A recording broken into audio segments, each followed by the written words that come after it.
All right. Hey, today we got a pretty special guest today. We have Stan Efferding.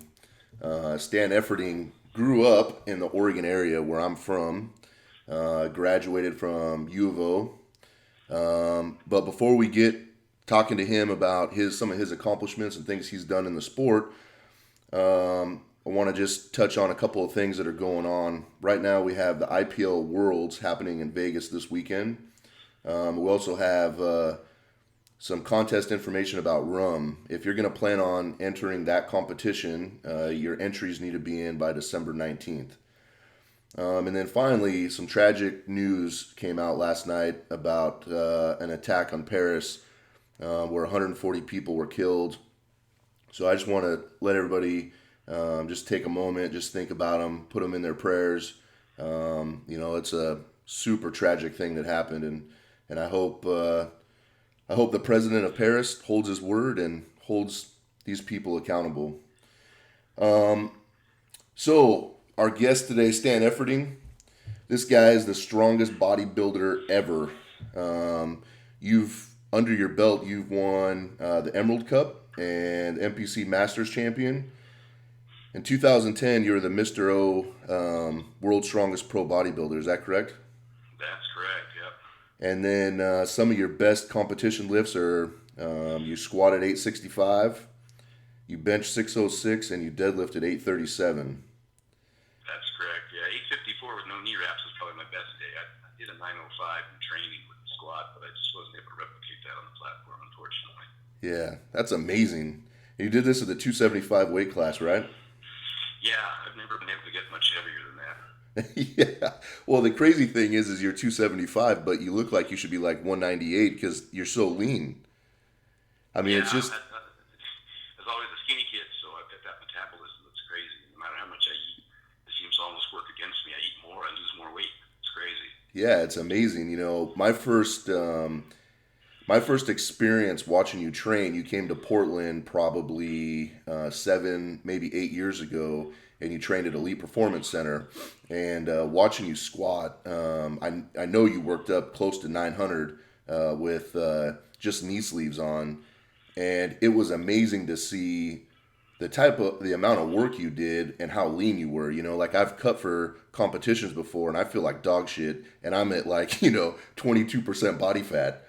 And uh, Yeah. and you, on the other hand, are super lean. You look like you could jump on a stage and then go do a full power meet and kick everybody's ass in both. Yeah, I was always trying to eat as much as I could to be strong in powerlifting. But I wasn't able to put on a ton of weight. I think the heaviest I ever got was to weigh in the morning was 290, and for me that was an extraordinary effort. Just Yeah. I was pigging out all day long, and I learned a few things along the way. Though I learned if I jacked my protein up too high, that it spun my hamster reel too fast, and I actually ended up losing weight. So I had to be cautious actually to keep my protein down a little lower, about a gram per pound. I got it much higher than that. And it was so thermogenic for me. I would just be hot all the time, sweating all night. So I did employ a few tactics to get heavier.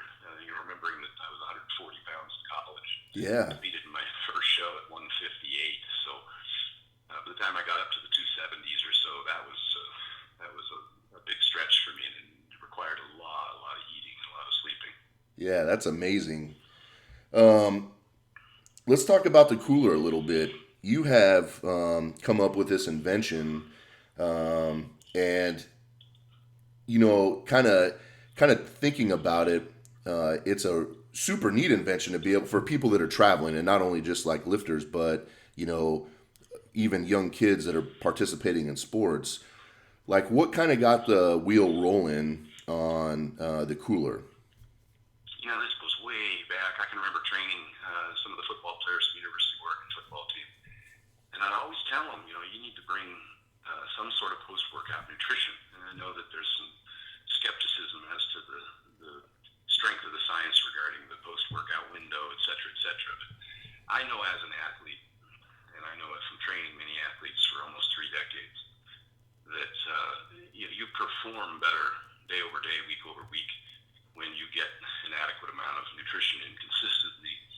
And my thought is that as soon as you're done training, you load up on calories, carbs and protein, and an hour later you go eat again.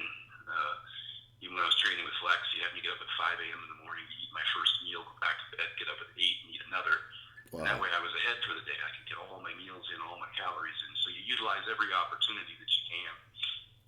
And, they had these guys, just out of probably lack of discipline, would not bring their drinks to the gym. And so I'd always end up toting in, all of the protein powders, et cetera, And so it's kind of something that's been in my head for many years. I've been running around the country working with coaches and their football teams. And one of the biggest complaints they had is they couldn't get their kids. They got them 2 hours a day, and the rest of the time they just don't eat enough, they don't sleep enough, and they want to try and find a way, at least when they come to practice, to have enough water and to have some post-workout nutrition. And so I devised this system with this cooler so they could carry around a gallon of ice water and then have the shaker bottle submerged down in the middle of the cooler to stay cold. So you could have a perishable, you could pre-mix a drink, or you could have chocolate milk, or hell, for kids in kids sports, you could even have cheese sticks and grapes. It doesn't matter. Yeah. As long as you've got something. So when you're done training, and some of these sessions last 2-3 plus hours, you've got plenty of water you've been drinking throughout the workout, and then as soon as you're done, you get some carbs and protein in. And I still think it's a hugely valuable tool to use to be a better athlete. So I just kind of devised this thing. Flex Wheeler and I were at a football practice up in we were helping train some of the kids up in San Jose, and I'd go to the grocery store and I'd get 10 gallons of chocolate milk and throw them in some coolers, bring them to the workout. So immediately when they were done training, they could all drink just chocolate milk. Say what you want, but when you get nutrition in following training, you perform better over time. Yeah. And so we thought, well, what easier way to for these kids to be able to come equipped to their workouts, to have a jug of water and to have a nice cold shaker bottle full of some sort of post-workout nutrition. So I combined them, designed this thing, and had it engineered, sent it off, and had a manufacturer create a model for me, and I brought it to market this year, and it's been really successful. We've gotten it into all 600 Vitamin Shop locations. It's carrying it now, 24-hour Fitness in California, bodybuilding.com, a host of other sites, and smaller chains throughout the country. Yeah. All distributed through Europa Sports, the major distributor in the States. And it's been a real hit. People love it. When you show it to them and they realize they can have a pre, during, and post-workout drink, shake, all kept in one container, all kept cold, it's insulated. And like you said, a lot of people come to me and they're not even athletes. They're truck drivers, they're construction workers, moms that are headed to the park with their kids. And now they've got their daily dose of ice water, and they've got at least a couple other potential drinks or something that stay cold because they're down inside that ice water container staying cold. So that was the concept. I think it serves a good purpose, but we've really enjoyed running throughout the country this year, pimping our coolers at expos. People seem to love it. So it's at thekooler.com with a K, the Kooler with a K, thekooler.com, and it's available now. So anybody who wants to make sure they get all their, if you're toting around a warm jug of water that you got, those 1-gallon jugs, and double fisted or triple fisted a pre-workout and a post-workout baggy protein powder, it's a great solution for that kind of thing. So we're proud of it. I'm excited about it. So, keeps me busy, I always got my hands into something, and at least this is in the industry, because my other businesses aren't related to the physique industry. So this is something I've enjoyed, and I like helping people with. Yeah. What kind of got me to really to think about it, my daughter was playing basketball, and every time we finished a game or a practice, I'm kind of a calendar stuffer, right? Like as soon as practice is over, we're driving somewhere else to go do something else. And I'm not carrying around food and drinks, and it really opened my eyes up, because every time we'd get in my truck to take off, my daughter would say, "I'm thirsty and I'm hungry." And it's like, well, crap, we got to wait. You have to wait till I get here, and then I can get you these things. And that's when it opened my eyes up. It's not just for power lifters or bodybuilders or strongman athletes. I mean, it really can be utilized for, an 8-year-old little girl that just got done hooping it up. Anywhere people sweat. And there's 30 million kids a year sign up for kids sports. And these kids, they're the ones that are out there. And run, and you have to be on top of their, fluid and nutrition intake. They're just going to get more and more tired. You hit the nail right on the head. And we've got a lot of kids that come to us that are softball players, soccer players, football players that are 12, 13, 14, 15, and this solves that problem. They've got their water, they've got their post-workout shake. Most kids, and here's the reason why I like to have it immediately following training, is because most kids, when they get done with practice, like you said, they jump in a car, they head here, they head there, they got other things to do, and it might be a couple hours before they get any decent meal in.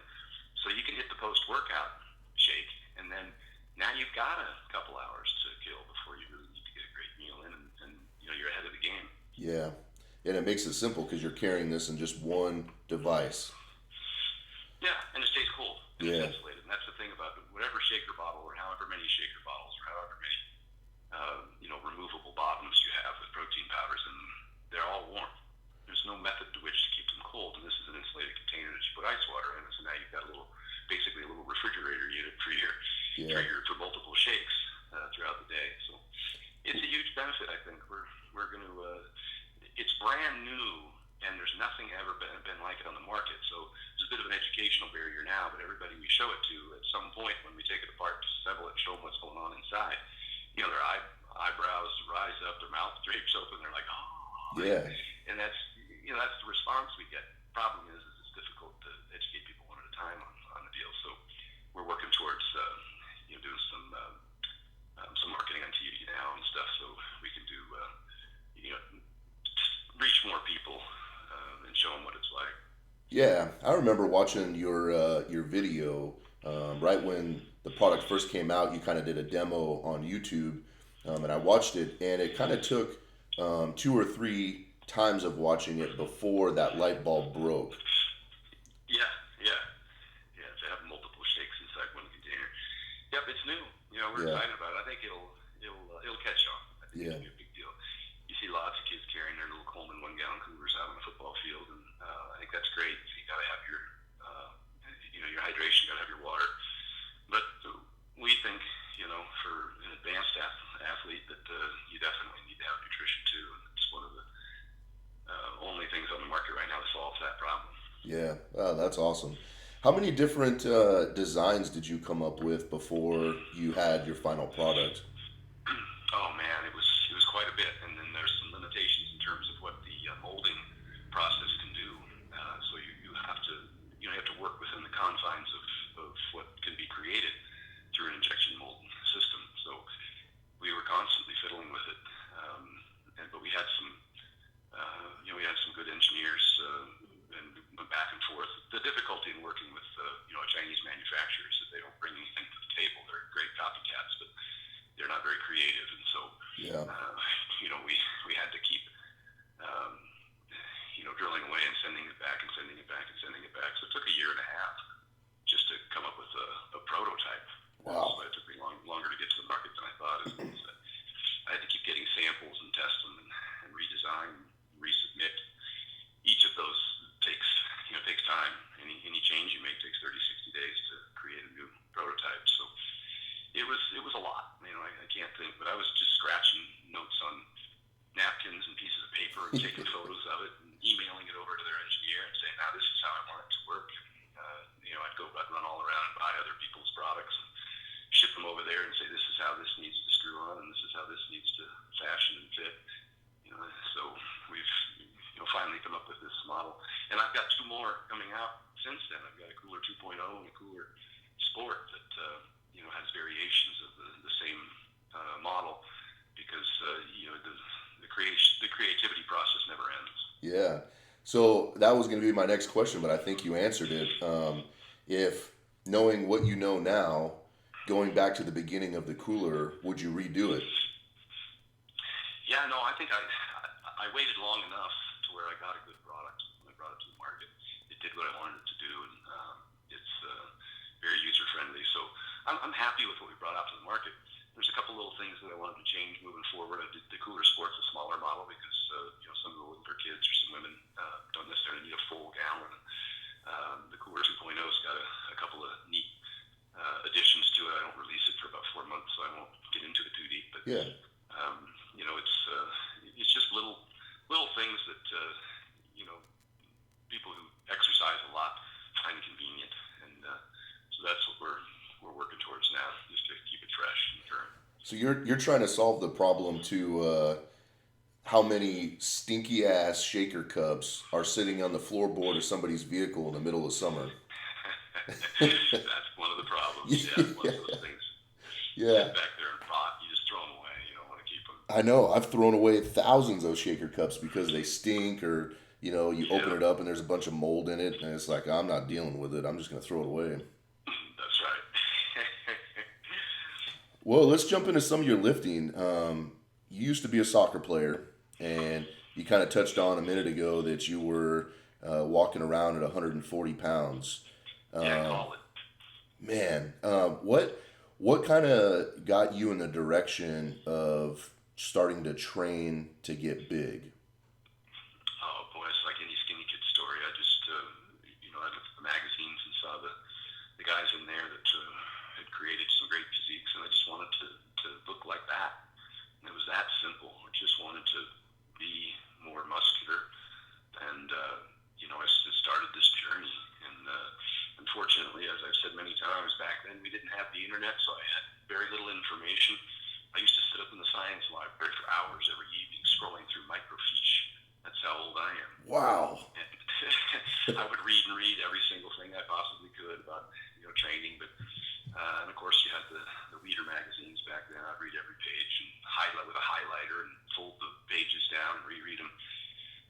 But some reason or another, there just wasn't enough of a consensus about and I would train too much and eat too little. Yeah. And for 3 years, I toiled away, and I went from 140 to 158 pounds. I competed at 158 at my first show, 20 years old after 3 years of training.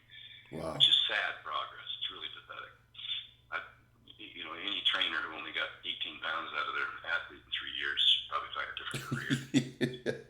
Yeah, but back then, there's no Facebook or YouTube. I mean, you're really just winging it based on probably what. Winging it. Yeah. Nah, you just thought that the more you lifted, the more you grow. And now I start every seminar, especially with high school kids, asking them if how many of you know that lifting weights builds muscle, and they all raise their hand. I'm shaking my head. I'm like, nope. Lifting weights breaks down muscle because I want to, get the message across that building muscle is about eating and sleeping and recover to that, and in response to that stimulus. And that's what young athletes don't do well enough. Yeah. And even advanced athletes,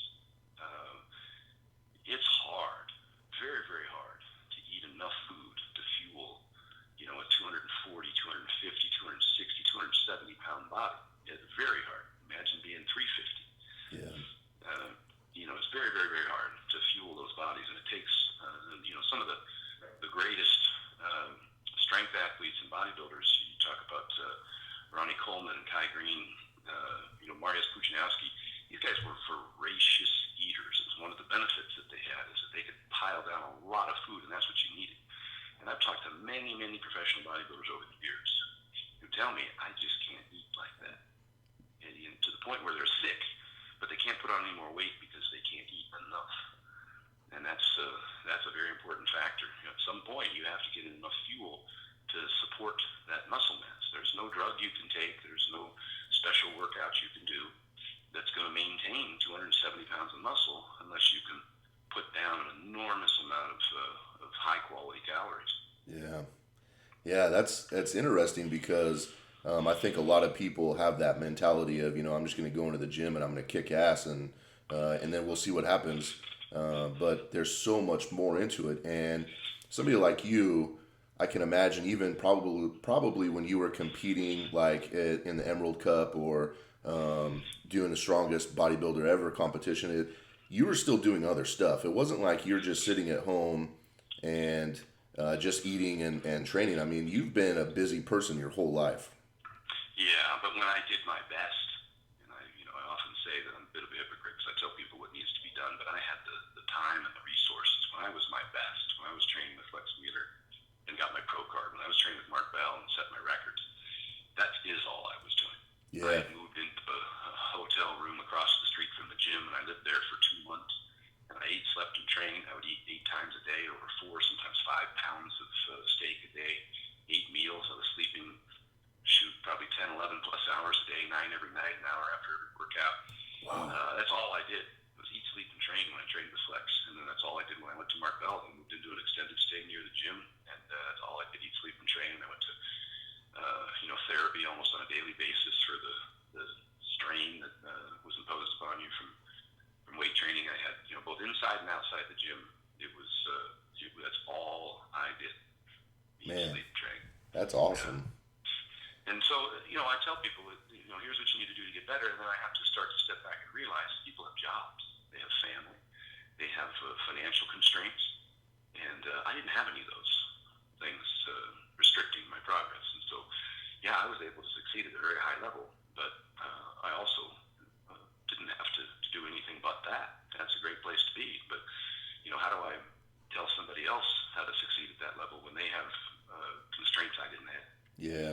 You have bills or a job or something going on that you're still needing to do. Yeah. No, and some people have done very well, very, very well with all that going on. But I wasn't. That wasn't me at the time. When I did my very best, I was quite successful when I was running my businesses and staying busy doing a lot of other things. But at a whole nother level, from about a 2070 total to a 2226 or a 2300 total, the difference really was. But that's all I did. Yeah. How difficult was it for you to kind of to be able to do bodybuilding and powerlifting, to you were extremely competitive in both, and at times it always seemed like you could do a bodybuilding show and compete in the same weekend or at least in the same month, which is amazing. Yeah. Now I did focus entirely on bodybuilding for the 2 months before. Of course, I'm lifting all the time. I'm eating all the time. I'm sleeping well all the time, and I'm maintaining a lot of mass. But the last 8 weeks before I competed in Masters Nationals, all I did was bodybuilding. I didn't lift a single heavy weight because that's counterproductive to hypertrophy, really, to do singles, doubles, triples. And that was just focused on bodybuilding. And I had to come down to I think I stepped on stage at 250. And then when I trained with Mark, it was just powerlifting. I didn't do any bodybuilding movement. I believe in specialization. And I think that anything that you do for a particular meet needs to be focused on. You just can't send the right message. I can't be in there benching, doubles and triples and turning around and trying to do sets of 15 on the incline dumbbell press because I want to maintain some hypertrophy. Yeah. It sends the wrong message at some point when you use the off season for hypertrophy if you want to do that. But if you're training for a powerlifting meet, you need to specialize. And so I would eat a lot of food and I would gain a lot of weight.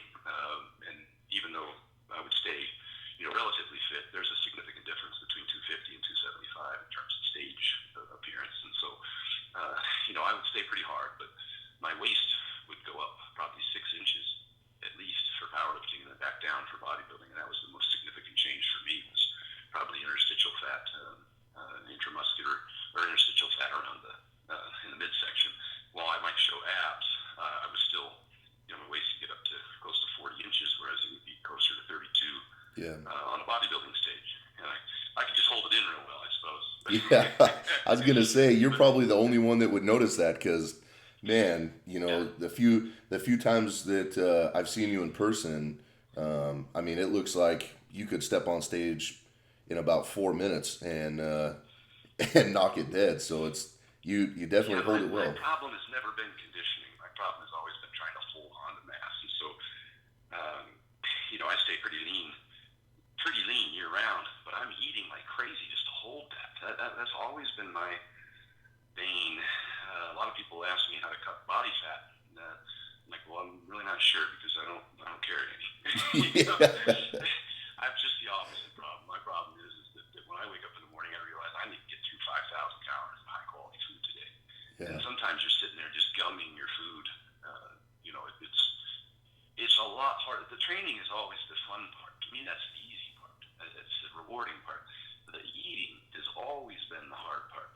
Eating enough, often enough, consistently enough to support your body.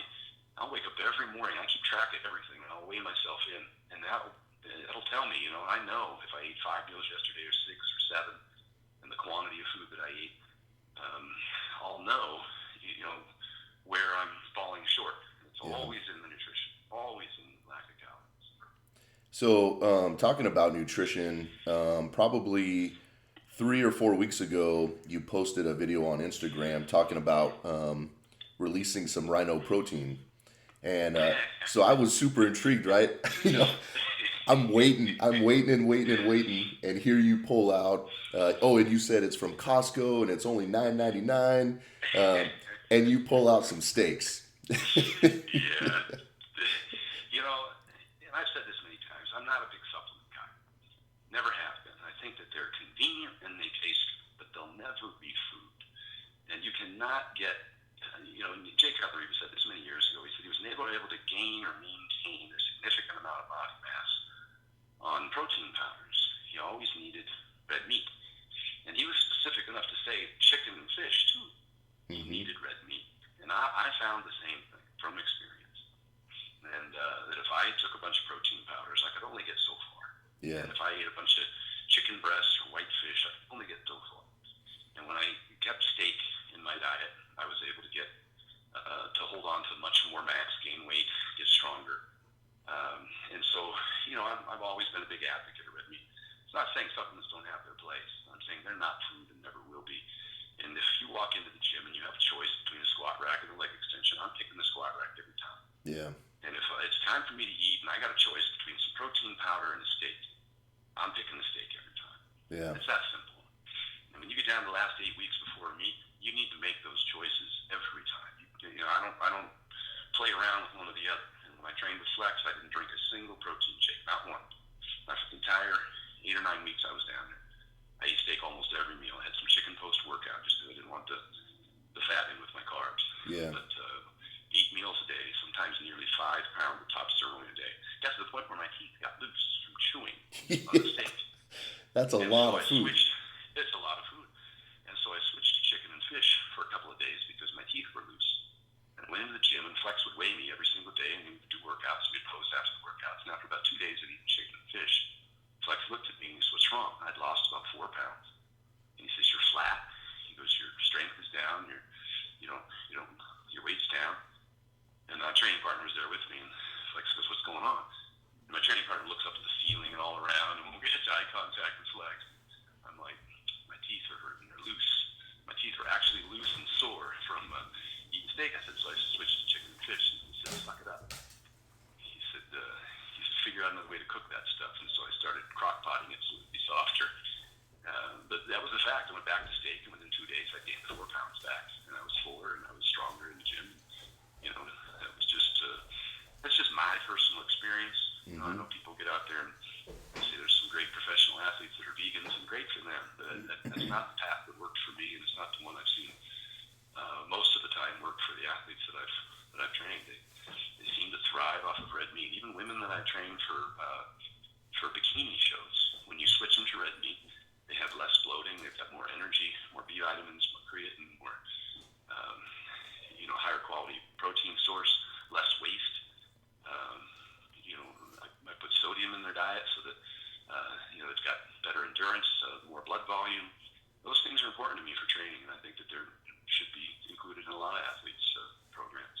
Yeah, so that's interesting. I heard you talk on Mark Bell's podcast about increasing sodium to increase your red blood cells, to give you more energy. Yeah, thickens your blood. Yeah. Increase your blood volume is what it does. And another thing you touched on that is when you go out to restaurants, you're very particular about what you're ordering, and often you would just pack your own meat, or you would, wherever you stopped, you just roll into a store and buy a Kooler and a bunch of stuff to get you through for however long you're going to be gone. I mean, that takes like a ton of discipline. A lot of people, I think, when they go out of town, it's so easy just to roll into a Mexican restaurant or, a sushi restaurant or wherever, just to find, something where I'm going to spend $25 on dinner and call it good.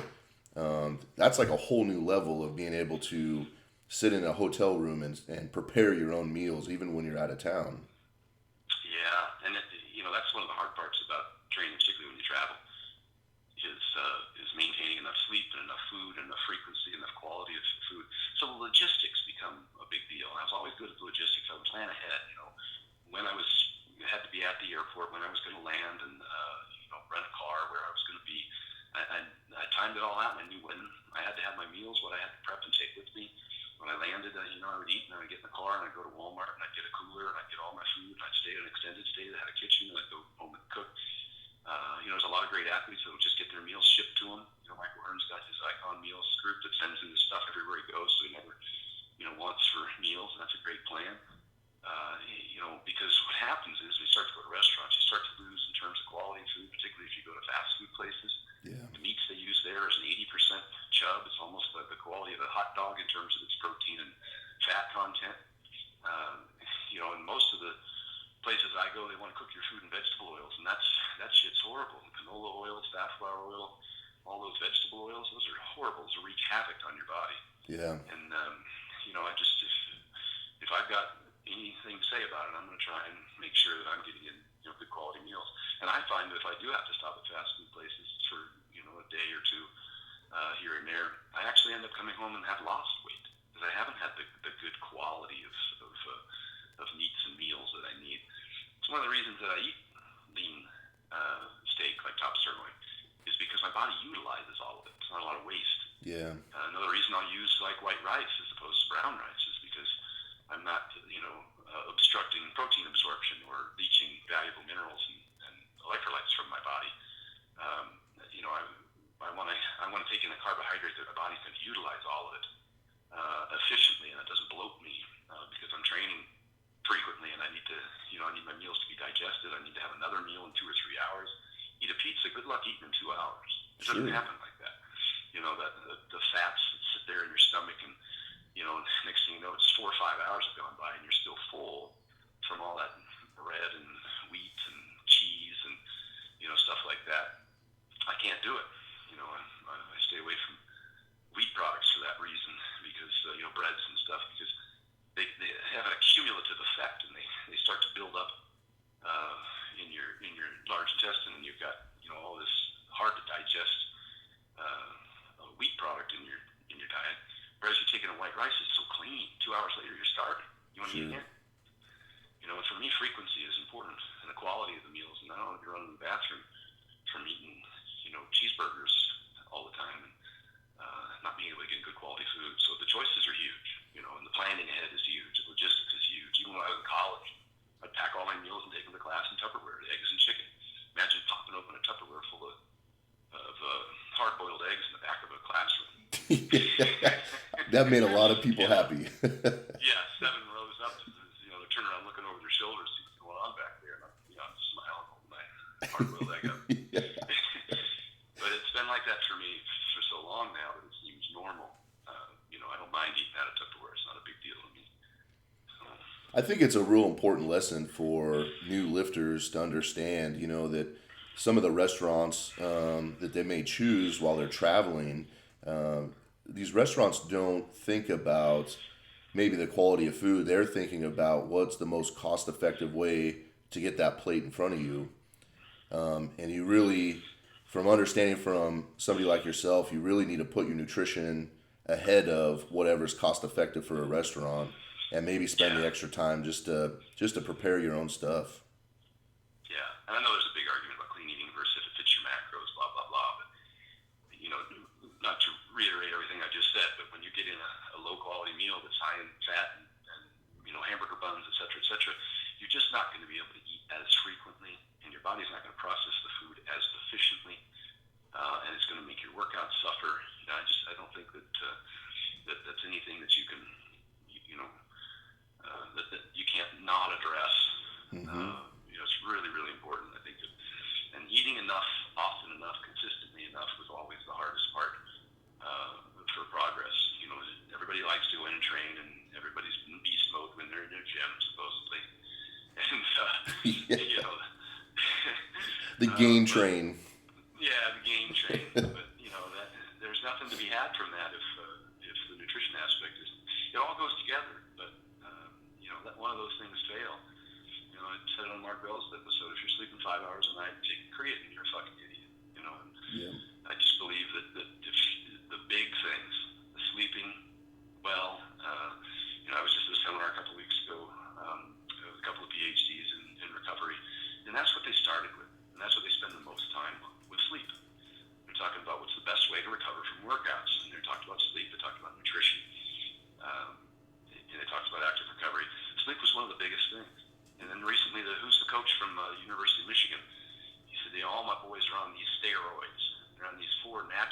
steroids is how he talks, right? Yeah. And number one, natural steroid number one, he said sleep. These guys are huge. These dudes in Michigan are huge, and they don't get that way without some sort of discipline and focus on what's most important. He said number two is milk, not that skim milk shit. He said, whole milk. Number three was water. Number four was steak. And then I asked the coach from the University of Michigan why his boys are so big and strong. He said 4 natural steroids: sleep, milk, water, steak. Amazing. And I'm saying this for 30 years. And you go through all these phases where people just want to jump up and down and talk about all this other measly little crap. And really, the fundamentals are the same. Things haven't changed. People are so busy out there trying to ride these waves. The fundamentals have not changed. Not in 30 years, not in 50 years. Yeah, that's amazing. I'm gonna make sure that I give my girlfriend your phone number, so when I'm taking naps throughout the day, it's because you said so. Naps are huge. I can't even tell you how strong I get when I include naps. And they did talk in their research about I napped a little longer. I napped about an hour twice a day when I was training flex, when I was training Mark. But they said around 20 minutes is adequate, and that prevents you from getting into your REM sleep, so you don't wake up groggy. And they really said, and you can also, another article I read some time ago talked about, you can train your body to be more efficient at naps. You just lay down and turn your timer on to 20 minutes, and whatever happens, happens. The first few times you probably won't even fall asleep. Just your brain running crazy. Over time, if you do it consistently enough, your body starts to realize, hey, I only got 20 minutes. And you start falling asleep earlier and earlier and earlier. And the next thing you know, you're asleep in 1 minute. You get 19 full minutes of sleep, your alarm goes off, bam, you wake up. Things are great. Those naps are huge. And I got so strong off the naps and sleeping. As you train harder and harder and harder, your sleep demands are going to increase. There's no question, just like your food demands are going to increase. So, you need to account for that. 7 hours might be great for the average person. If you're squatting 800 pounds, you're going to need 9. And you're probably going to need a nap too. Yeah. In addition to the increased nutrition and the special focus on recovery, active recovery and mobility, etc., all the things that I do to try and keep my body pliable. But those are the biggies. Those are the biggies. And people always want to ask me questions about all this little shit that doesn't matter. Carb timing and, I don't care, micros, macros. Sure. It doesn't matter. If you don't have the sleep down, if you don't have enough calories, you're not consuming enough quality calories, then don't worry about all that other stuff yet. Focus on what's important. People never miss their creatine. They never miss their pre-workout. Oh, they can't even train without their damn pre-workout. Yeah. But how many times do you miss a full night's sleep? Yeah. It's stepping over $100 bills to pick up nickels. I don't get it. I just don't understand it. You're just not serious about it, as far as I'm concerned. You know what's interesting, and I thought it was just maybe my old age, but probably the last 6 weeks or so, I've really ramped up my training, and I bench heavy on Saturdays. And so we bench fairly early in the morning on Saturdays, 10 in the morning or so. Usually goes till about 12:30 or 1. But the last 6 weeks, I've come home and I've taken a nap right after training every time. I'll eat first and then I come home and sleep. And I thought it was just because I was getting old. But it makes complete sense. My training is going about as heavy as I've gone in the last year. And, my body just needs it. No, yeah, absolutely. You increase your work demands, you're going to have to increase your recovery. And sleep's the first and foremost. You have to get yourself up to 8 plus 9 hours sleep at night and then nap every afternoon. I was training 2 a days with flexes, so I was taking 2 naps. Like you say, go to the gym, eat a meal, drop down. And then even overnight, if I didn't want to go a full 9 hours without a meal, I would sometimes you get up at 4 or 5 in the morning to go pee or something. You've got a meal prep sitting right there waiting for you. Yeah. You eat it and then go back to bed for 3 hours, And that way you aren't behind on meals. If you get up and your first meal's at 8, then it's hard to get all 8 meals in before 11 p.m. Yeah. And so if you get up at 5, jam a meal, go back to sleep, get up at 8, you're already on your second meal. You got to stay on it like that. Now, is 8 meals better than 4? Probably not if it's the same number of calories. But I couldn't get enough calories in 4 meals. That's the thing. I needed 8 just to absorb enough calories. And if you sit down and try and pound down 1,500 calories in 1 meal, good luck digesting. Yeah. If I can get 700-800 calories of quality food in 1 meal, I'm hungry an hour later. 2 hours later, I'm eating. Yeah, that's amazing. That's kind of the system you need to be thinking about.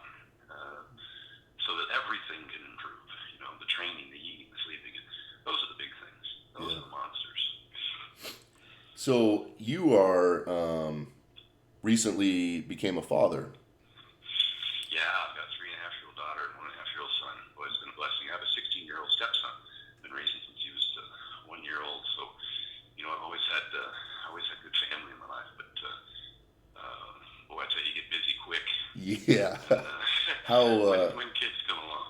how has that changed your priorities with like going to the gym and obviously your business stuff supplies a living for your family, but you're going to go to work, but with all the extra stuff that you do, I mean you're doing seminars, you go to expos, you're going to different gyms and training, and you're doing things like this, being on a podcast. All of that stuff kind of takes away from the family. How is that balance with you? Yeah, fortunately for me, I was about done training or competing when I had my daughter. I'm 40 now, so I had my daughter when I was 44. Hmm. 44 and a half. And I only did my last meet when I was 45. So I'm almost 3 years out of competition. And that was part of what we talked about earlier, is that there are sacrifices to be had when you're trying to compete at a very high level. There's things that you need to do that you probably can't or won't, because it'll take too much time away from your family, or it could potentially compromise your job. Most people can't take 2 months off of work and go live in a hotel next to the gym. And they can't afford to pay Flex Leader $5,000 a month to train. Yeah. It just doesn't. It doesn't work. Which people squawk. Well, $5,000 a month. Well, Flex came and trained me nearly 3 hours a day, every single day. So it came down to about $50 an hour.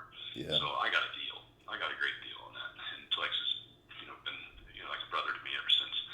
And the people will squawk about that, but I'll tell you, I can't remember. I think it was Greg Nuckols at the speech just a couple weeks ago.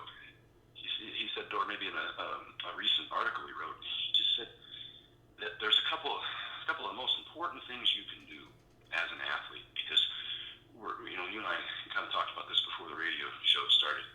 We're not very good at judging our own levels of intensity, et cetera, et cetera. We're generally better at making excuses for ourselves. And when you get a great coach, this is what Greg touched on in this article, when you get a great coach and a great training partner, things change for you for the better. A great coach and a great training partner will push you further than you will push yourself. They're invaluable. And, I was happy to pay great coaches and to be around great training partners. I had Keith Williams come out to California and train with me the whole time I was at Flex. And we competed every day like madmen. And, we fought out. We counted everybody's reps. We would time each other's rest periods so nobody would get up over on somebody else for even 5 seconds. Like, come on, it's your turn, you're up, let's go. Yeah. So that's valuable training. And then with powerlifting, when I went to Mark's, he had some great lifters in there. He had some big-time benchers, big-time squatters. Dan Green would come over and train. Every day was a competition in there. And Greg said something interesting. I was talking to him the other week.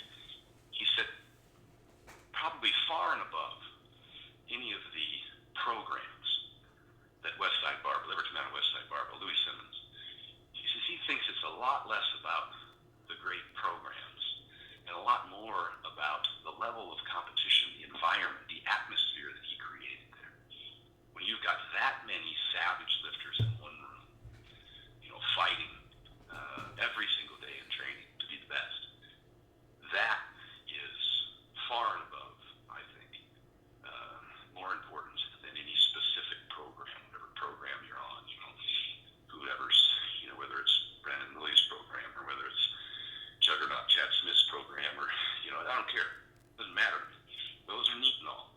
But even a bad program with as extraordinary intensity is going to outperform a great program with mediocre intensity. Yeah. Yeah, and that's interesting. I've noticed the times, like we talked about before, is I'd go to Mark Bell's gym. The level that you bring just stepping in there, I mean, it gives you goosebumps because you're going to have a good day. You got to go in there and kick ass. And one of the things that really kind of sunk in with me when I step in there is that I want these guys to understand where I'm at when I leave. Maybe they've seen a YouTube video, or maybe they have an idea of this guy that walks around and benches without his feet touching the ground. I want to walk away from there with them going, man, that was quite the show. And it does bring you to a whole nother level. Absolutely. And there's always somebody in there about what you're doing or better. Yeah. So you can't go in there and underperform. I train here in town with a girl named Brittany Pryor, and she's a fucking savage. She's deadlifts 551 pounds. Yeah, I've seen it. She'll walk out 475 on the squat and triple. So, yeah, I'm a strong guy, but you got to step up your game to add a plate to Brittany's numbers. I was doing some weighted carries yesterday, and Brittany comes out and she loads 405 on the trap bar and starts walking back and forth with it. And I was thinking to myself, man, I'll do 405. And then Brittany loads it up and does it. And I'm like, fuck. Now I got to do 500. So I'm saying they don't have to be as strong as you, but to be a savage. Like when you're training with a 165er. We have Bruce is competing this weekend in the IPL deal. He'll walk out and knock down 500, 550 squat at 165. Yeah. And then I walk up to the bar at 275. I can't be squatting 450. It doesn't work that way. Yeah, you still got to bring it. You got to add a plate. Yeah. And then people say if you're the strongest guy in your group, get in your group. But strength is relative. When you got a woman in your group that's deadlifting 550 and repping out 400, or if you got a 165er in your group that's walking out 550s, it pushes you to work harder. You have to be around people who are doing savage shit. Yeah, that's a really good point. And the biggest piece of that, especially when you got to go back and do it again next week, here's the big piece. Because like when you go to Mark Bell's, or like when I know that Dan Green's going to show up and squat with me or deadlift with me, that was the day I squatted 905. Dan Green was, and he just kept going. Dan Green squatted 700, and it was a fucking grinder. I don't know if you ever watched the video of my 905 squat at Mark Bell's. You should watch it sometime. And watch Dan Green squat. He's always been a great grinder. He squats 700 as a grinder, and I'm like, he's about capped out, right? Throws on 750. Hits 750, grinder. Throws on 800. I'm like, no fucking way. I'm walking around shaking my head. I'm like, 750 was everything he had. Throws on 800, does the same fucking thing. And so I'm up there, I got to keep going. That was the day I hit the 905. Same thing with that 815 pull. Dan gets up and he tries to pull 815. It was a different day. And we got a video of this, the two of us up there training. He tries to get up and he pulls to pull 815. He didn't block. He wasn't able to block it out. Comes on the knees and drops it. And so I'm like, yeah. I got this. Well, then he turns around and comes back and he pulls it. Pulls 815. The next week, he shows me a picture of his hamstring. It's black from ass to heel, or the back of his knee. His hamstring's black. And I'm like, when did that happen? That second deadlift? He goes, no, on the first one. Oh my gosh. Yeah, he tore his hamstring on the first deadlift. He said, I figured it was already torn. I couldn't tear it any worse. And it just, it just kind of takes you to a whole new level in terms of how hard am I pushing myself? What's my intensity? So, I had some of my best lifts up there training with some of the strongest people. And here's the thing I was trying to get at. When you prepare for something like that, when you do a big squat on a Saturday with Dan Green, and next Saturday you're going to come back and you're going to do a big deadlift, you start preparing right away. If you know Saturday you're going to do a huge bench or a huge squat or a huge deadlift, sometime around Wednesday, you're maximizing everything, every meal, every hour of sleep, everything focused solely on that Saturday. It would even get to the point where I knew I had to go in and squat high 800s or something. That the day before the squat, like Friday, you couldn't talk to me. Yeah. I was completely zoned out. I wouldn't say a word. I was quiet. I was focused. I was, that's all I would think about. And every single meal, every hour of sleep, every bit of water, make sure I got my gallon of water in Thursday, Friday. When I showed up on Saturday, I was prepared, and mentally I was focused, and I was just so inside myself. And then I would hit that big squat for the day, whether it was an 865 or 875 or 900 or whatever we were squatting that day. And immediately after doing that, it was like the clouds cleared and the sun came out and everybody was singing and dancing. And yeah. I wanted to go eat, and everything was great. My whole world changed. And then 5-6 days later, the day before I had to do it again, same thing. Yeah. So when you know you have to perform at a very high level against some great athletes, you don't just show up that day. You're preparing for that at least 48, 72, maybe 5 days prior. And that's what I think is great about those environments. Yeah, it definitely is something to be said about surrounding yourself with the right people. You've obviously have done it and have been extremely successful in everything you've done.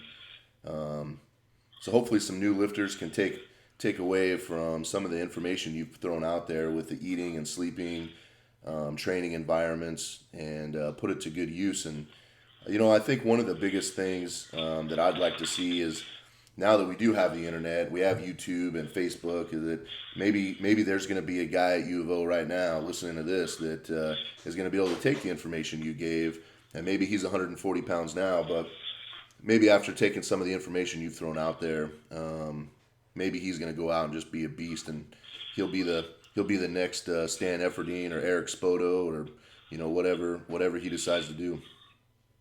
Yeah, the challenge now is that people want too much too quick. Yeah. They're not willing to put the work in. I was a slow gainer. It took me many years, and you have to apply those disciplines day in, day out, week in, week out, month in, month out, year in, year out, and decade in, decade out. Yeah. It becomes that important. You can't do this thing, train really hard for 3, 4, 5, 6 weeks, and then take some time off. I'm going on vacation. It doesn't work like that. Yeah. It just doesn't. You have to keep after it. I used to say at the beginning of the summer, it was always harder to train and eat enough during the summer to gain weight.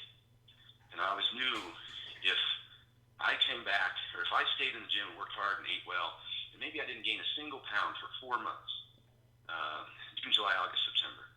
But when everybody came back to the gym to get back into it, I'd have stayed the same and they'd have lost 10, 15 pounds. So I was really 10, 15 pounds ahead. And then as winter came and I was able to eat more and put on my winter coat, I was still ahead. And I said that year after year. I watched guys come to the gym, basically look the same year over year over year. And I would start passing people, one after the other, 150 pounds, 160 pounds, 170 pounds. I still remember I got to 200 pounds. I thought it was huge. Yeah.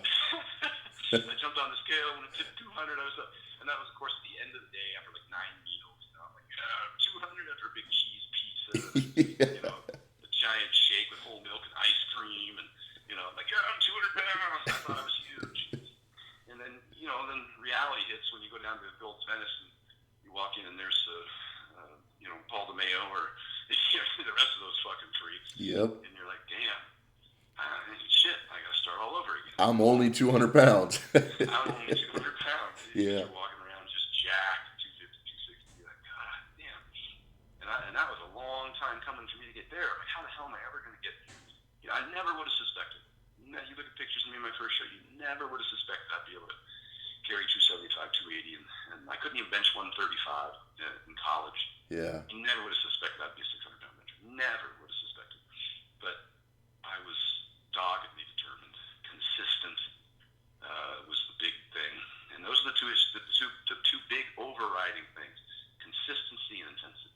Consistency and intensity. And I was fortunate always to have great training partners that I was chasing, and we trained.